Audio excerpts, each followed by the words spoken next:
Good morning, Please. sir. Good morning. Good morning, please. All of you there? I have seen only 12 participants. Only 12. So, not so good participation. I hope the number of participation will increase slowly. So, please need to continue today also. The same question, that is article. And today we start the definite article, the. Definite article, the. Today we are going to discuss. So if you feel any uncomfortable while listening my voice, my sound, my words sometimes, so you feel free to have queries. Okay, feel free to have queries. So now I'm going to share a screen for you. So check the screen and continue articles. Okay, this is now uses of the.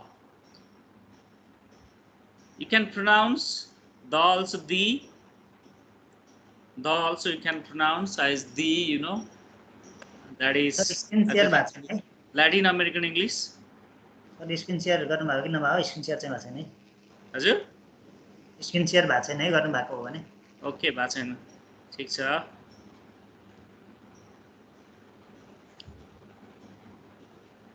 Okay, student, I'm going to share my screen.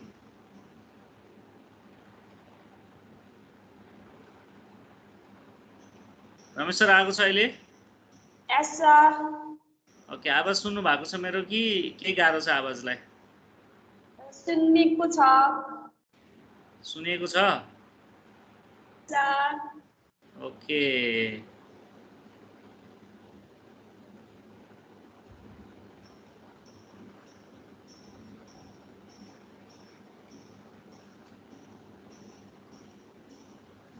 Okay, from here, look at uses of the today. The कहाँ लाग्छ हामी आज त्यहाँबाट discuss गरौँ or and को हामी सकाइसक्यौँ. So the first number to use article the is when the noun is repeated. When the noun is repeated, that is called for referring backward. Example there, first I take a balloon. For the first time you have to write a balloon. For the second time, if you have to name it again, then remember you must write the before that name. So then into the balloon I blew air. Into the balloon. To balloon ma. So have a bore like the balloon there. So first times I have a pen. The pen is very expensive like this. Yesterday I saw a beautiful girl. The girl was going to dance, going for dancing. The girl, noun repetition. There is an elephant. There is an elephant. The elephant is very big. Okay. तपाईं notepad देख्नु भएको छ मेरो?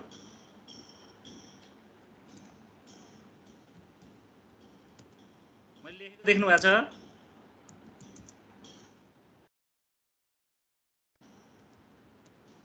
देख्नु भएको छ? Hello हो sir हो लेखेको देख्नु भएको छ नि? यस हजुर ओके, एलिफेन्टको अगाडि हामी के लगाइरहेका छौं? एन लगाइरहेका छौं. अब त्यही एलिफेन्टलाई सेकेन्ड टाइम लेख्न पर्यो भने यस्तो हुन्छ है. The elephant was big. यसरी लेखिन्छ. यसलाई भन्छ नाउन रिपिटेसन. पहिलोचोटि त्यही नाउनलाई अर एन लगाउनु फर्स्ट टाइम. सेकेन्ड टाइममा गयो भने त्यही नाउनलाई द लगाउने है त. ओके, नाउन यसरी हेर्नु है. फर्स्ट टाइमको नाउनको अगाडि जहिले पनि अर एन लाग्छ. सेकेन्ड टाइम लाग्यो भने चाहिँ द लाग्छ. जनरली यो हामीलाई थाहा छ यो चाहिँ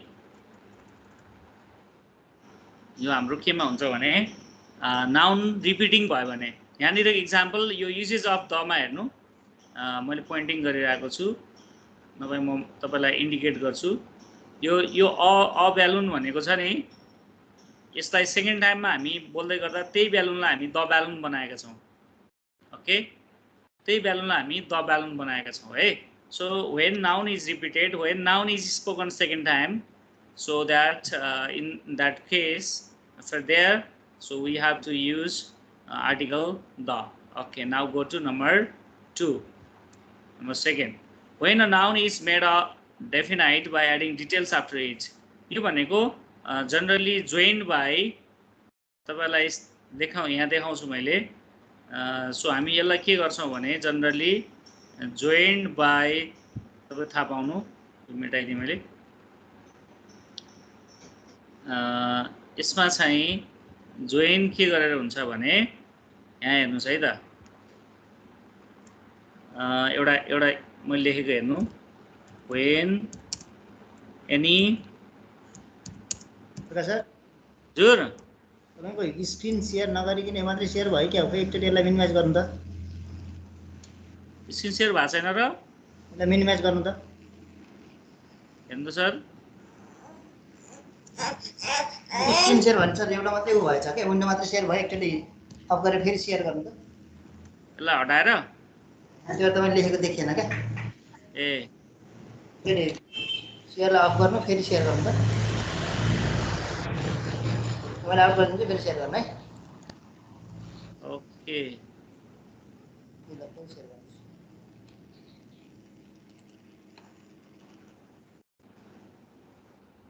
शेयर गर्नु फेरि शेयर गर्दा शेयर गर्नु अनि स्क्रिन गर्नुस् ठीक छ त्यसलाई मिनिमाइज गर्नु एकचोटी फेरि पनि स्क्रिन शेयर भएन क्या पाउनु एकछिन है त त्यो विन्डो शेयर गर्नु भयो क्या विन्डोमा अनि यो वर्ड मात्र शेयर भयो अरु तपाईले अरु कुरा शेयर भएन ए वेट प्लिज ल सर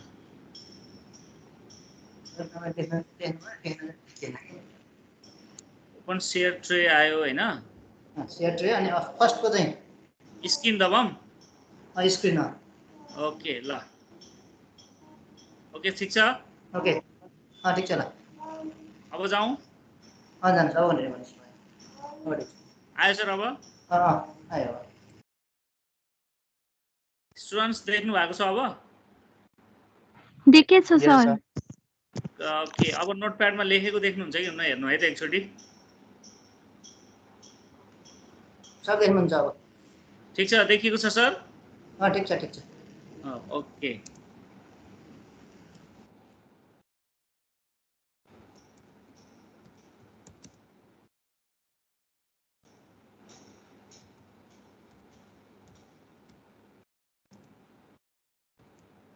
सरले लेखेको कुरा भनेको कुरा कपी अगाडि राखेर जसरी तपाईहरु क्लासमा पढ्नुहुन्थ्यो लेख्नुहुन्थ्यो त्यसरी नै लेख्नु होला पढ्नु होला है when any noun is joined by relative clauses like what, when, where, that, you know, and यिनीहरुले जोइन गरेको छ भने तिनीहरु जहिले पनि द लाग्छ है जस्तै I एउटा हेर्नु I saw a girl ठीक छ I saw a girl अब यहाँ मैले अब यहाँ अ लेखेको छु नि अहिले यसलाई फुल स्टप दिउँ अब यही कुरालाई मैले जोइन गरेर लेखेँ भने I saw the girl हुन्छ है I saw the girl अब यहाँ मैले जोडे हुले हेर्नु त who is standing by the river हेर्नु त by the river सो यसरी लेखिन्छ जहिले पनि सेन्टेन्स लेख्दा बी केयरफुल अब यो यहाँ हुले जोडेको हुनाले जोइन्ड बाइ हु छ नि सो जोइन्ड बाइ हु भएको हुनाले तपाईं देख्नुभयो यो हुले जोड्यो यो जोडेको हुनाले अगाडिको यो नाउनलाई हामीले के गर्छौं भने यो नाउनलाई चाहिँ द लगाइएको छ चेक वन्स द लगाइएको छ व्हाई देयर इज द भने because the noun is made definite the noun is made definite okay नाउनलाई हामी डेफिनाइट बनाएका छौं त्यसैले यो हामी द प्रयोग गरिएको स्योर बुझ्नुहुन्छ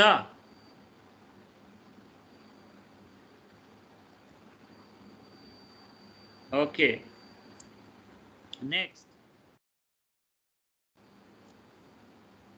नेक्स्टमा हेर्नु नम्बर 2 को चाहिँ यही भने हो है when a noun is made definite by adding details after it that woman outside was the woman that I was looking for त्यहाँ हेर्नु त केले जोडेको छ that ले जोडेको छ यहाँ that ले जोडेको छ अघि मैले रिलेटिभ क्लज भन्दै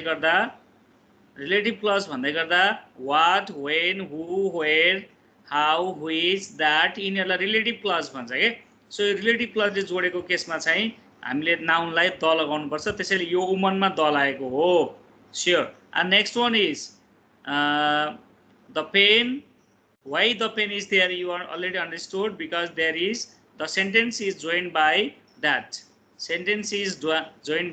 the pen that he gave me does not write properly if any noun any proper noun joined by relative clauses so actually here is written when a noun is made definite by adding details after it that means detail the woman in red sari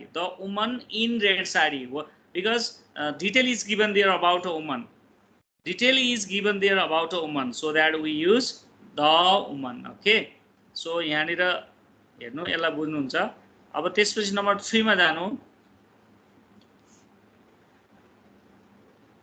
number 3 चाहिँ यस्तो हुन्छ है तपाईहरुलाई म यसको पनि एउटा सुनाऊ लेखाऊ यहाँनिर ध्यान दिनु इट्स ओके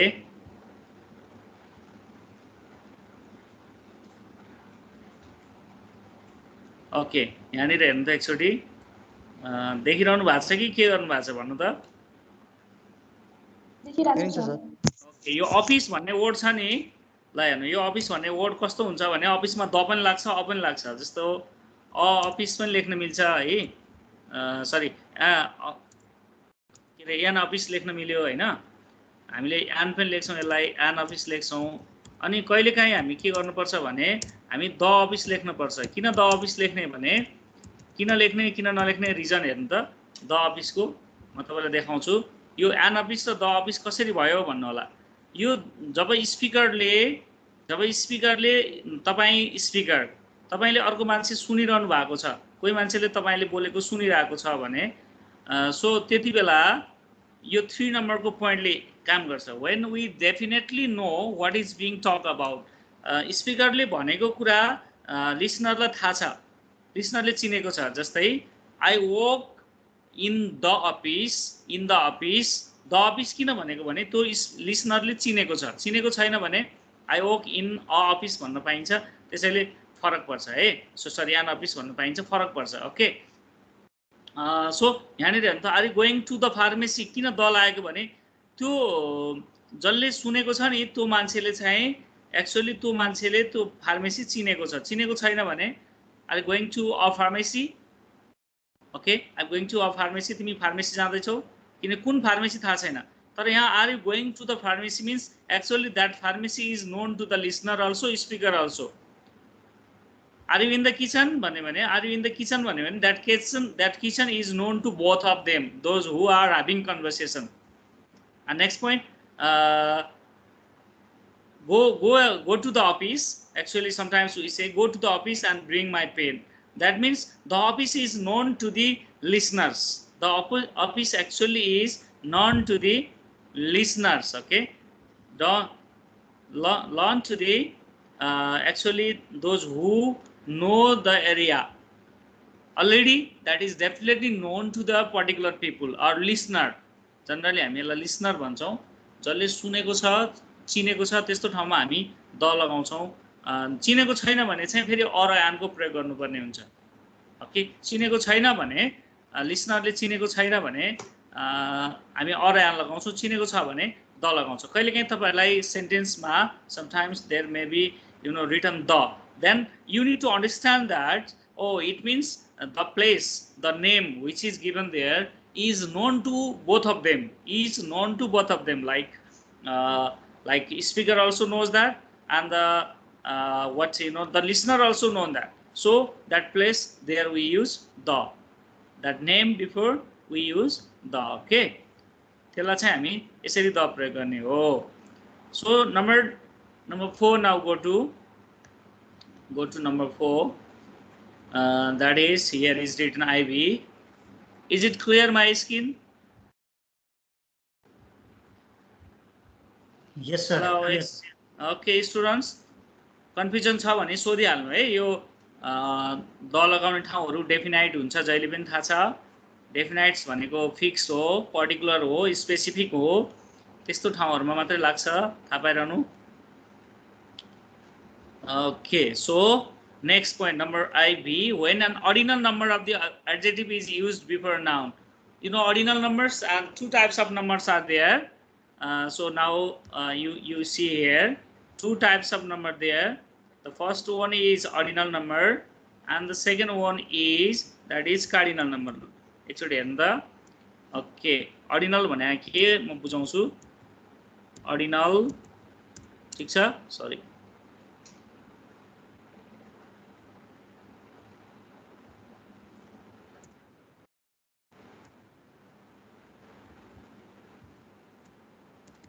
ऑर्डिनल नंबर र कार्डिनल नंबरमा के डिफरेन्स हेर्नु है त।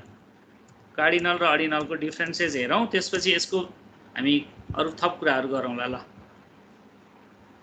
अर्डिनल भनेको चाहिँ जनरली यस्तो नम्बरहरू हो, यसलाई हामी अर्डिनल भन्छौँ। फर्स्ट, सेकेन्ड, है, सेकेन्ड, थर्ड, यी नम्बरहरू अर्डिनल नम्बर हो। कन्टिन्यू, यी नम्बरहरू अर्डिनल नम्बर हो भने तपाईलाई थाहा होस् कार्डिनल नम्बर चाहिँ जस्तै 1, 2, 3 यिनीहरू अर्डिनल अथवा यसरी लेखे पनि अर्डिनल हुन्छ, के अरे कार्डिनल हुन्छ है। ओ यानी 1 TW भनेर लेखे पनि, अनि यिनीहरूलाई चाहिँ हामी जहिले पनि यसलाई कार्डिनल भन्छ, यसलाई अर्डिनल भन्छ। माथिको फर्स्ट, सेकेन्ड, थर्ड, फोर्थ गर्दै गयो भने अर्डिनल हुन्छ, 1, 2, 3 गर्दै गयो भने चाहिँ कार्डिनल हुन्छ।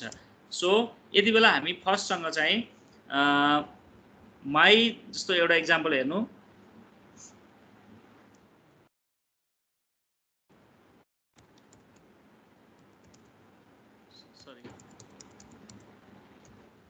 house is the first house भन्यो भने फर्स्ट हाउस भन्यो भने यो चाहिँ यो यसरी लेख्न मिल्छ, द फर्स्ट लेख्न मिल्छ है, यसरी द फर्स्ट लेख्न मिल्छ। समटाइम्स फेरि मैले हिजो अर्को पनि सिकाएको थिएँ, मैले तपाईलाई सिकाएको थिएँ कि कसैले याद गर्नु भएको छ नि बट भनेर। But ordinal number not with, हेर्नु है, नट विथ भनेर हेर्नु, not with race and competition भनेर लेख्नु।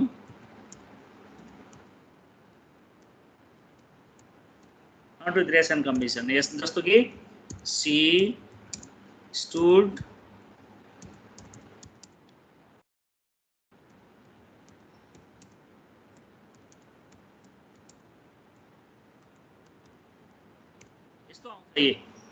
ल हेर्नु माथि my house is the first house भन्ने गर्दा यहाँ द आएको थियो, यहाँ तपाईँ देख्नुभयो द दुई ठाउँमै द आएको छ, तर सरी तलको त भइहाल्यो। यहाँनिर यो फर्स्टको अगाडि हामी के गर्छौँ भने यो फर्स्टको अगाडि नो आर्टिकल प्रयोग गर्छौँ भने यो फर्स्टको अगाडि चाहिँ तपाईँले थाहा पाइसक्नुभयो द आर्टिकल इज युज। यहाँ चाहिँ द लगाएको छ, यहाँ चाहिँ नो आर्टिकल, राइट।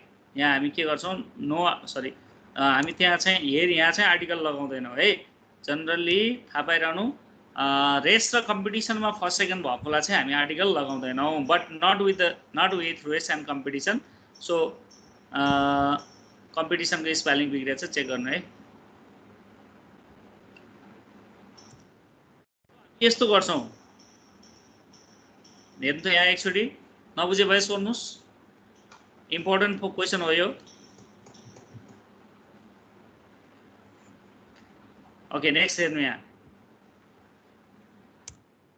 म लेखेर देखाउँछु।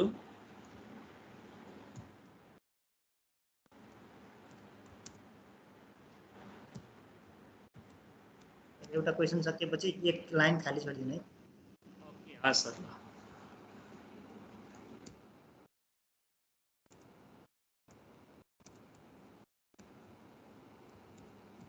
ओके, यो सेन्टेन्स हेर्नु अनि थाहा पाइन्छ है।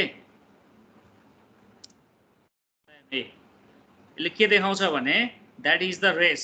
So we don't use any article here before first. Either this is ordinal number, this is ordinal number. First, second, third, fourth, fifth, like 200, thousands, no problems. But we don't use article here in the race and competition.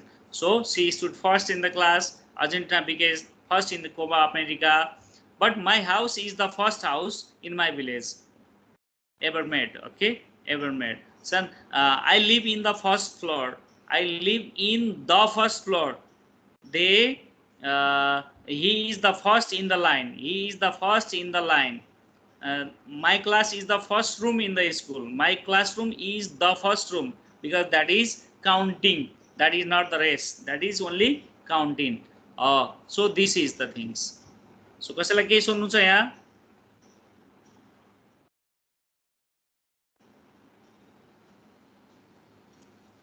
Anything?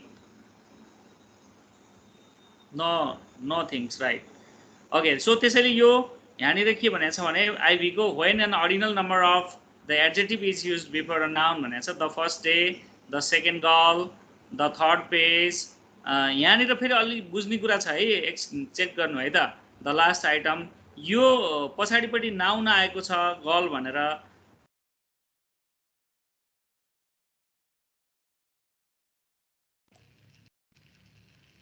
Students line गयो है सर्टमा.